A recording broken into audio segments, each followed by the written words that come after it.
Hello students and welcome back to my accountancy class. Hope you all are fine and safe at your home.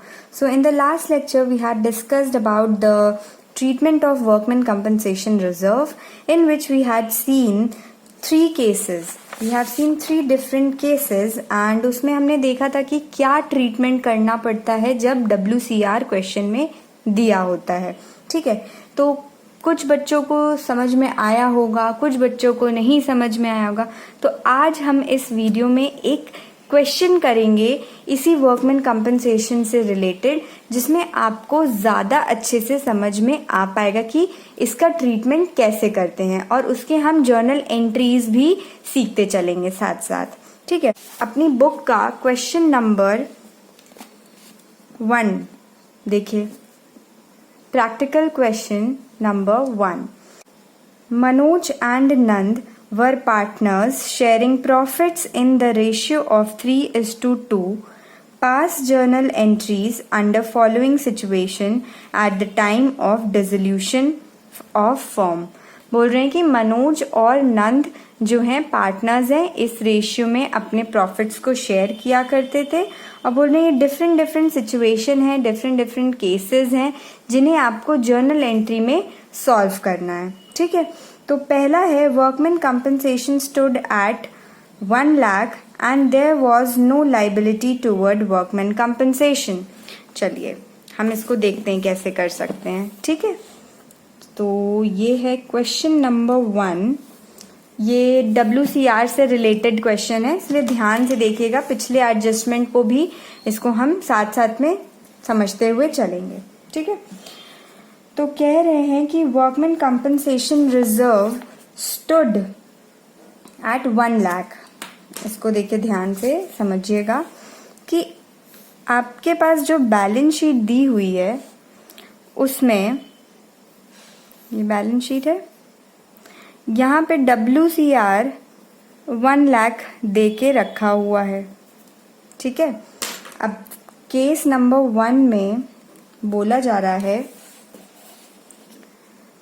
Workman compensation reserve 1 lakh, वो हमने यहाँ पे लिख दिया. ठीक है, and there was no liability toward workman compensation, और workman compensation claim करने के लिए कोई भी नहीं आया. तो उस केस में क्या करते हैं, हमने सीखा था जब कोई लाइबिलिटी नहीं आती है, नो वर्कमैन्स कंपनसेशन लाइबिलिटी. ये हमारा केस नंबर 1 था जो हमने पिछले वीडियो में देखा था. तो इसकी जर्नल एंट्री बन जाएगी workman compensation reserve account debited. कितने हैं, 1 लाख, और कोई क्लेम करने नहीं आया, कोई लाइबिलिटी नहीं हुई, तो क्या हो जाएगा, सारे पार्टनर्स में बांट दिया जाएगा. तो कौन कौन है पार्टनर्स, मनोज कैपिटल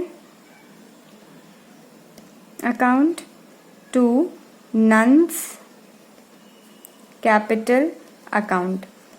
इस 1 लाख को इन दोनों में बांट दिया जाएगा. किस रेशियो में बांटा जाएगा, क्वेश्चन में दिया था 3:4 के रेशियो में. तो हम ये 1 लाख को 3:4 में डिवाइड करेंगे तो ये हमें मिल जाएगा 60,000 और 40,000. ठीक, तो ये थी हमारी जर्नल एंट्री, हमने पास कर दिया. अब अगर हम पिछले अपने ट्रीटमेंट से देखें जो हमने लास्ट वीडियो में देखा था, इस केस में जब कोई भी वर्कमैन कंपनसेशन लाइबिलिटी नहीं आती है तो क्या होता है, पार्टनर के कैपिटल अकाउंट्स में उसको क्रेडिट कर दिया जाता है. तो वही चीज़ तो हमने किया, WCR जितनी भी थी उसको हमने पार्टनर्स के कैपिटल अकाउंट में क्रेडिट कर दिया. तो यहाँ से हमने जर्नल एंट्री सीख ली और यहाँ से हमने उसको अकाउंट्स में पोस्टिंग करना सीख लिया. ठीक है, फिर अब देखिए नेक्स्ट पॉइंट में आते हैं हम लोग. तो ये केस था जब कोई भी लाइबिलिटी नहीं आती है, देयर वाज नो लाइबिलिटी. अब सेकेंड पॉइंट में है workman compensation reserve stood at 1 lakh and liability in respect of it was ascertained at 75,000. अब इस सेकेंड वाले केस में बोला जा रहा है कि आपके गुल्लक में ये 1 लाख रुपए थे. ठीक, इस गुल्लक में 1 लाख रुपए थे. ये गुल्लक कौन सा है, WCR का. मतलब वर्कमैन कंपनसेशन रिजर्व वाला गुल्लक है। इसमें 1 लाख रुपए था और लाइबिलिटी आ गई आपकी WCL आ गया।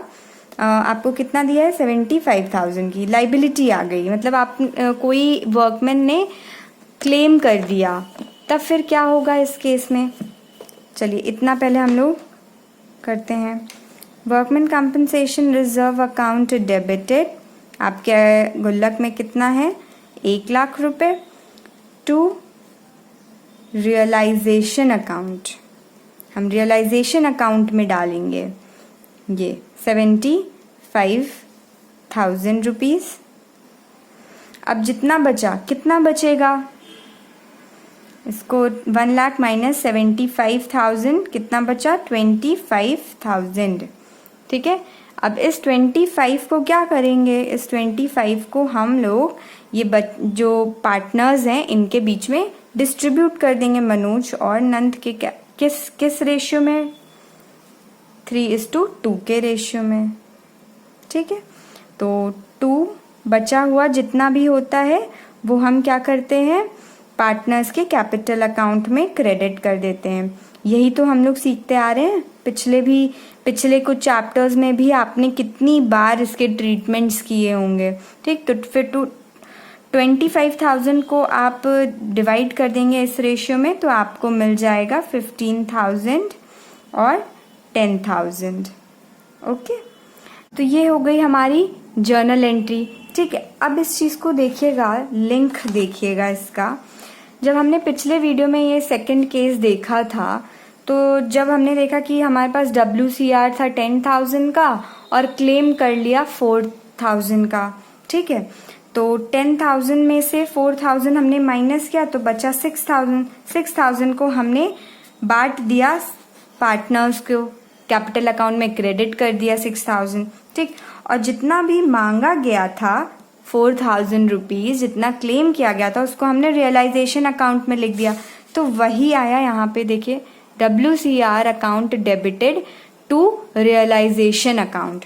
रियलाइजेशन अकाउंट हमने बनाया था, उसमें भी हमने यहाँ पे क्रेडिट कर दिया 4,000 से, जैसा कि इस जर्नल एंट्री को देख के आपको समझ में आ गया होगा, ठीक है। WCR account debited to realization account, ये रहा रियलाइजेशन अकाउंट में क्रेडिट किया, देखिए यहाँ पे क्रेडिट किया तो यहाँ पे भी क्रेडिट किया। फिर टू पार्टनर्स कैपिटल अकाउंट, तो हमने यहाँ पे पार्टनर्स के कैपिटल अकाउंट में क्रेडिट कर दिया, ठीक। तो ये इतना समझ आ गया। अभी तक हम इसी तरह करते आ रहे थे, ठीक है। जब हम रिवैल्यूएशन अकाउंट और जब पिछले वीडियोस हमने देखे थे, पिछले चैप्टर्स हमने पढ़े थे, तो उसमें जब हम ट्रीटमेंट करते थे WCR का तो इतना करके हम छोड़ देते थे। लेकिन डिसोल्यूशन के केस में जब पूरा बिजनेस बंद हो रहा होता है, उस केस में क्या होता है कि इन लाइबिलिटी को हमें पे ऑफ भी करना पड़ता है, ठीक है। तो जब हम पे ऑफ करेंगे तो उसकी एक और एंट्री बन जाएगी, realization account debited to bank account, ठीक है। अब इस 75,000 को हमें पे भी तो करना है, ये लाइबिलिटी है। और जब हम डिसोल्यूट करते हैं, अपने बिजनेस को ख़त्म करते, डिसॉल्व कर रहे होते हैं, तो सारे लाइबिलिटी को हमें पे ऑफ करना होता है। सारी लाइबिलिटी जितने होते हैं सबको पे कर दिया जाता है, ठीक है। तो इस लाइबिलिटी को भी हमें पे करना पड़ेगा, तो हमने realization account debited to bank account लिख दिया, ठीक। बैंक अकाउंट मतलब हमारे पास से पैसे जा रहे हैं, ठीक है, क्रेडिट व्हाट गोज आउट। तो 75 हमने लिख दिया। और इसी का इफेक्ट अगर हम अकाउंट्स में देखेंगे, अकाउंट्स बनाने के टाइम पे, तो रियलाइजेशन टू बैंक है, तो रियलाइजेशन टू बैंक या कैश भी लिख सकते हैं, ठीक है। हमने यहाँ पे कैश बताया था। तो ये हो गया realization account debited to cash. तो आपका ये जर्नल एंट्री और ये अकाउंट्स दोनों सेटिस्फाई हो रहे हैं, ठीक है। अब चलिए नेक्स्ट देखते हैं हम लोग थर्ड पॉइंट क्या कह रहे हैं। Workmen compensation reserve stood at 1 lakh and liability in respect of it was ascertained at 1,20,000. अब कह रहे हैं कि आपके पास 1 लाख की WCR है, ठीक है। WCR मतलब आपके इस गुल्लक में 1 लाख रुपीज है और क्लेम कर दिया। WCL क्लेम मतलब लाइबिलिटी है। वर्कमैन कंपनसेशन लाइबिलिटी कितनी आ गई आपके पास? 1,20,000। अब लो, WCR से ज़्यादा जितना हमारे पास गुल्लक में था उससे ज़्यादा मांग लिया गया है। तो अब इस केस में कैसे करेंगे हम लोग? हमारे पास पहले जितना है workman compensation reserve account debited कितना है हम लोग के पास? 1 लाख, ठीक है। अब इसको ध्यान से देखिएगा, इसमें थोड़े चेंजेस हो जाते हैं, जितना जैसे अभी तक करते आ रहे थे उससे थोड़ा अलग है इसमें, ठीक है। तो workman compensation reserve account debited 1 lakh जो थे हमारे पास, टू रियलाइजेशन अकाउंट, ठीक है। अब यहाँ पे कितनी अमाउंट जाएगी बताइए? अब आप सोच रहे होंगे कि ये 1,20,000 ही जाएगा और फिर यहाँ पे एक और हम लोग अमाउंट खोल देंगे जैसा कि हम लोग पहले करते थे। नहीं, इसमें क्या होगा, जितने हैं उतना पूरा का पूरा हम रियलाइजेशन अकाउंट में ट्रांसफ़र कर देंगे पहले तो, ठीक है। इतना करने के बाद अब देखिए पार्टनर्स को कुछ मिलेगा क्या? इसमें कुछ नहीं मिलेगा। इसमें तो पार्टनर्स को कुछ मिलेगा, बचा ही नहीं कुछ, बल्कि उल्टा और देना पड़ेगा 20,000 रुपये, है ना। तो ये वाली एंट्री बस इतनी रहेगी।